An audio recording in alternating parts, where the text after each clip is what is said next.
Donald Trump's 2020 re-election campaign understands that this man is facing a very tough path to victory in 2020.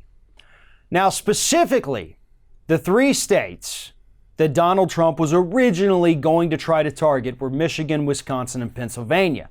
You know, some of those Midwest, which Pennsylvania is not really Midwest, yet for some reason they classify it as such, but nonetheless, he wanted to go to those states because they have the electoral votes needed to put him into the Oval Office again for another 4 years.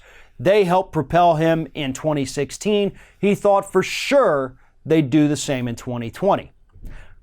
But then came the trade wars. Then came his decision to do nothing about the water crisis in Michigan. Those states don't really like him. The midterms in 2018 kind of proved that. So his campaign now has had to come up with a new strategy. They're saying, we don't think we're going to win these states this time, so how are we going to get to that magic number of 270 electoral votes? And they think they got a plan. They're going to go to New Hampshire, New Mexico, and Nevada. Those three states, they think if they can flip those from blue to red, they're totally going to run away with the 2020 presidential election. Now, for those doing math at home, it's important to understand that those three states do not have the same number of electoral votes as Pennsylvania, Wisconsin, and Michigan. So I'm a little confused as to why they picked those three to substitute for the other three, which again makes zero sense. But nonetheless, these are states that also got rid of Republicans in 2018 because the voters are so pissed off at the Republican Party, at Donald Trump, at everything that's going on. And for some reason, this campaign thinks, hey, you know these states that really punished the GOP in 2018? Those seem like good states for us to go hang out in. I think we can win them, right? Personally, honestly, I love this strategy. I encourage the Trump campaign to go full steam ahead. You need to go spend millions upon millions of dollars up in New Hampshire, over in Nevada. Yeah, you guys totally, if you spend enough money, you're going to win those states. And that actually may not be sarcasm. There's a chance Donald Trump obviously could win some of those southern states. You've got, or Southwest states, you've got plenty of people down there who hate immigrants. Donald Trump hates immigrants. Hell, it's a match made in heaven, right?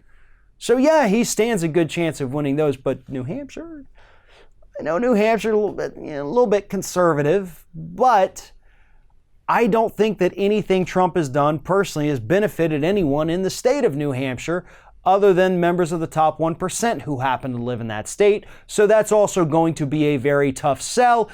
Not only that, but you also have to consider the fact that you have plenty of people running for president on the Democratic side who are from the Northeast and would likely capture New Hampshire as they are more familiar with those particular areas.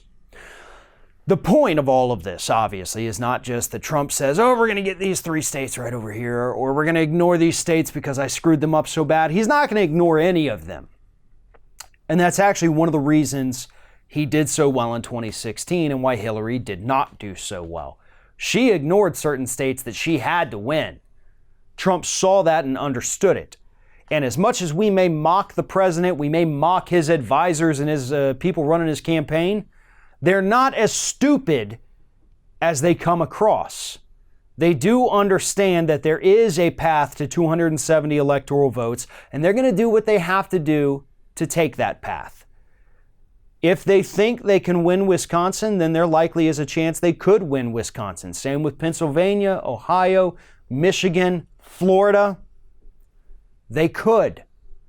And that's the scary part. And unfortunately, Trump is already out there occasionally going out and doing his rallies and building up his base for 2020, while the Democrats are still dealing with more and more people each week coming in and saying, I too would like to run for president. We got to start narrowing this field down so that these candidates, the top tier, the good ones, can actually go out there and start campaigning from coast to coast and border to border.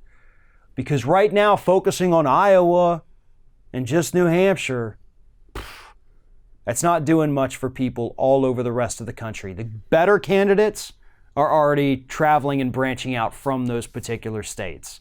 That's good. But Donald Trump has been doing that for months already, building up his 2020 base. So Democrats, we need some of you, especially the 5, 6, 7, 8 of you polling below 1%. How's about you go ahead and drop out because you know you have no chance, so that the rest of these people stop having to fight for votes in Iowa, and maybe they can go start fighting for votes in swing states that are actually going to determine the 2020 presidential election. Thanks for watching, everybody. And don't forget, if you like what you see here, like, comment, share, and subscribe to our channel. And now you can also become a member of Ring of Fire and get exclusive early access to certain Ring of Fire videos all throughout the week. Just click on the little join button right below the video.